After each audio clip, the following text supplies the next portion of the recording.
This is Steve Shaw, Secretary of Rules Editor for NCAA football. Today we're going to look at the 2019 football rule changes, and we're also going to have some accompanying video that will illustrate those changes for you for the upcoming season. As a reminder, we have a 2-year rules cycle, and 2019 is an off year, and the changes that we're going to talk about today are really all around player health and safety, which is allowed in the off year. Now, we've had really good input from not only our commissioners, coordinators, which really bubbled up through officiating, and our coaches have had input, and obviously our competition committee has had strong input. And so with playing rules oversight panel approving these rule changes are final for our season. Probably the most talked about change is around targeting in our instant replay review. Now, for a player to be disqualified and the targeting foul enforced, all elements of targeting must be confirmed by the instant replay official. So really, we're taking away the option for a stands for our replay official. If they cannot confirm each component, then they'll overturn the call. Now, as we look at the elements of targeting, you're going to see we have two flavors, as we know, 913, which is targeting with the crown of the helmet. There are two components that replay would have to review, as you can see here, and both of those components would have to be confirmed. Same thing on 914, targeting a defenseless player. We have three components, as you can see, and all three of these components must be confirmed for the player to be disqualified. And as we talk about the indicators of targeting, I want to highlight a couple of words here. So targeting means that a player takes aim at an opponent for purposes of attacking, and that's the key word here, attacking with forcible contact that goes beyond making a legal tackle, legal block, or playing the ball. Targeting indicators are listed here, but they're not limited to only these, but these are the ones that we'll evaluate most of the time. Clearly a launch, we're pretty familiar there.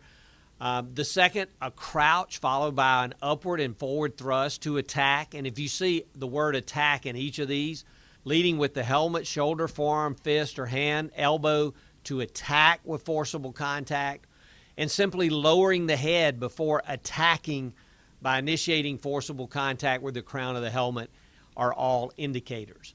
So let's look at some plays. So this first play we're going to look at, you're going to see a hit by a defensive back on a runner.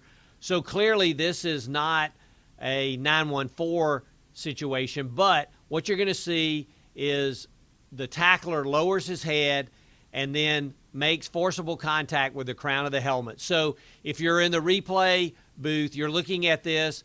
Does the player take aim at the opponent, attacking with forcible contact with the crown of the helmet? Yes. Is there an indicator? Yes. Lowering the head and leading with the head, clearly an indicator. So both of the components are here, so we would confirm this call. Now, this next play is a great illustration of the rule change. So here is a situation where we get a flag on the field for a targeting of a defenseless player. Now, a point of note here is that we are not going to change how we're calling on the field. When in question, it's a foul.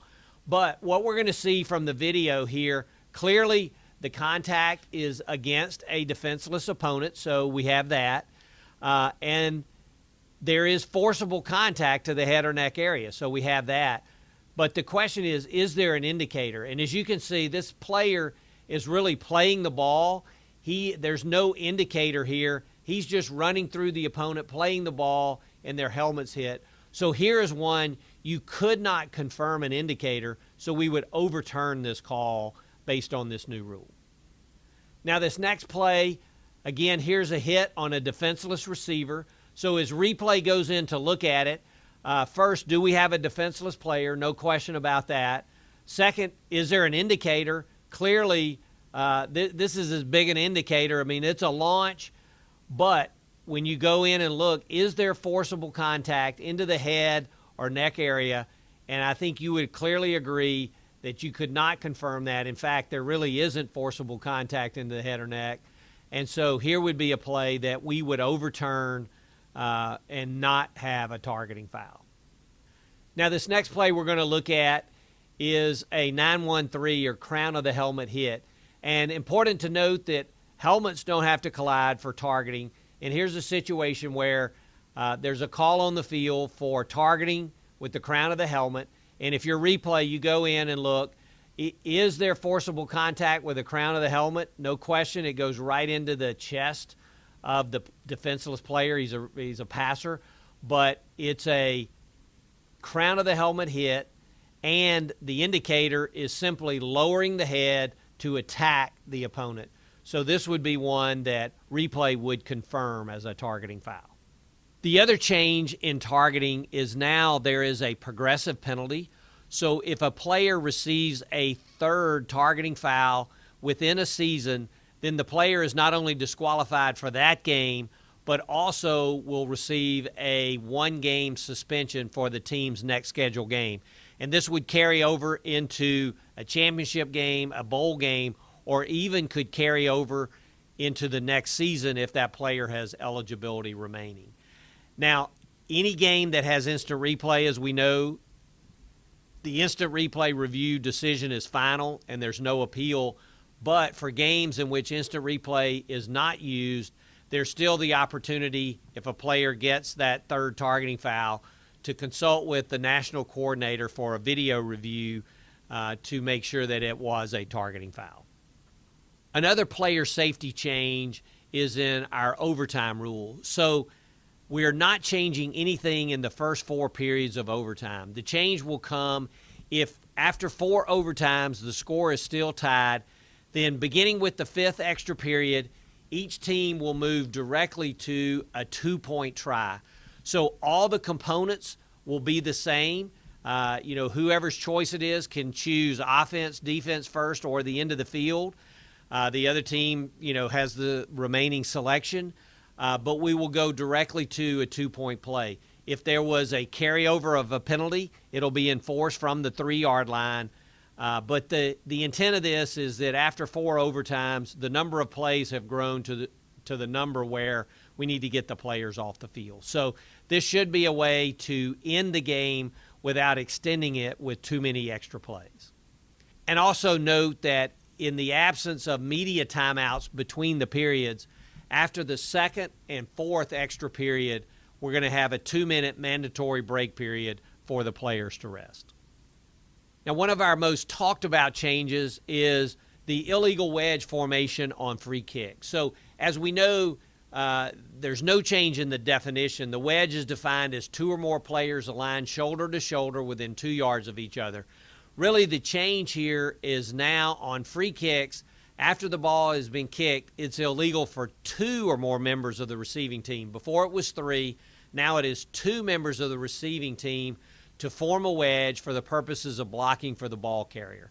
Now, a couple points of note is that there doesn't have to be contact. It's a live ball foul, whether or not there's contact.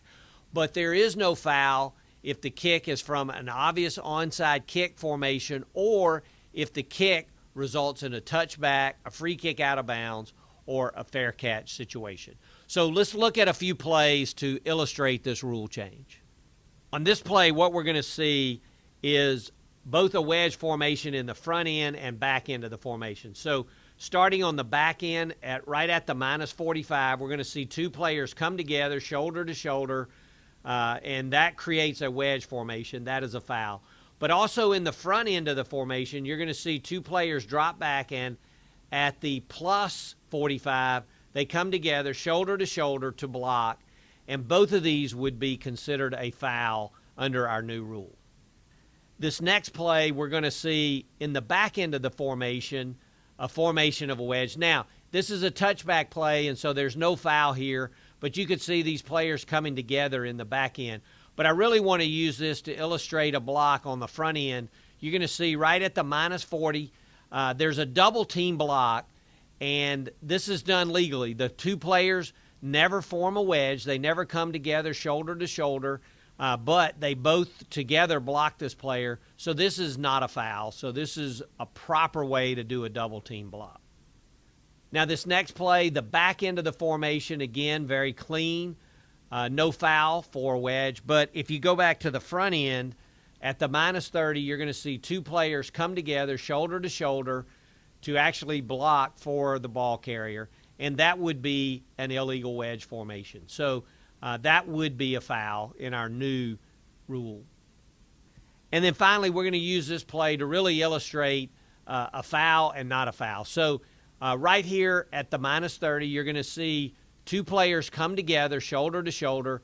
That would be a foul for an illegal wedge formation. However, what you're going to see is in the middle of the field, right behind them, two players coming together, but they're on different levels, and they could double team block. They actually don't double team, but this would not be a foul.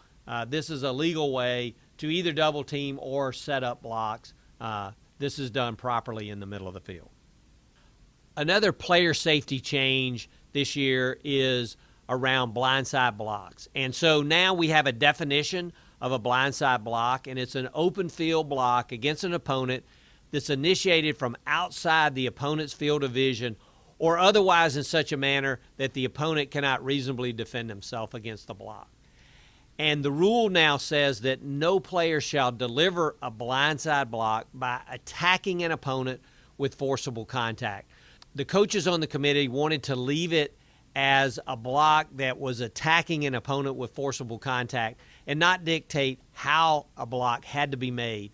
It will be legal if a player delivers a blindside block with extended hands or receives or absorbs the player almost in a screen-like fashion, or there are a number of other techniques that would be allowed. We're letting the coaches teach the players how to make a block, but it's a foul if they attack an opponent with forcible contact. Now, one point of note as we work through this, it is a personal foul, 15-yard penalty, but we did not create a new signal for this. So referees, when you announce it, you'll give the personal foul signal and basically announce it as personal foul blindside block without an additional signal. And one final point of note as we get into some video plays, if this action of a blindside block also meets the elements of targeting, it is a blindside block with targeting, and we'll have an illustration of that. On this first play, you're actually going to see two blindside blocks in the middle of the field where legal last year, these both would be delivered with forcible contact, and both of these would be fouls for blindside blocks. Now, just as a contrast, we're going to illustrate a situation where a player just actually screens and blocks. He actually blocks two players in this situation, but obviously this would not be a foul for a blindside block. This is done properly under the new rule. As we talk about any blindside block in the open field where we're attacking an opponent with forcible contact is a foul. Here you're going to see a receiver actually going back in toward the ball, blindside the defender with forcible contact. This would be a foul. And then finally, here's a play that is clearly a blindside block, but it is a blindside block with targeting. As you're going to see from the end zone view, the player delivers forcible contact to the head or neck area. And we know if a player's receiving a blindside block, he's a defenseless player. So back to our replay view, here's a situation, defenseless player, forcible contact to the head or neck area, and an indicator there. So this would be confirmed as a blindside block with targeting. A couple of final changes worth noting. The first is blocking below the waist for Team B. When Team B is allowed to block below the waist by rule, now the block must be directed from the front. This has always been a requirement for Team A, but it had never been a requirement for Team B. So now if Team B is allowed to block below the waist, and we know that they're allowed to 5 yards beyond and behind the line of scrimmage, when they make their block, it must be directed from the front to be legal. And the final change is supervision of officiating crews. And this is a change that will actually take place in 2020. But now officiating crews, which will include the instant replay officials, will be assigned from the same officiating organization. So no more split situations where a crew on the field from one conference and a crew in the booth from another conference. All will be assigned from the same conference. So that's our rule changes for the 2019 season. And I want to wish you and your crew the best of luck as you prepare for our season.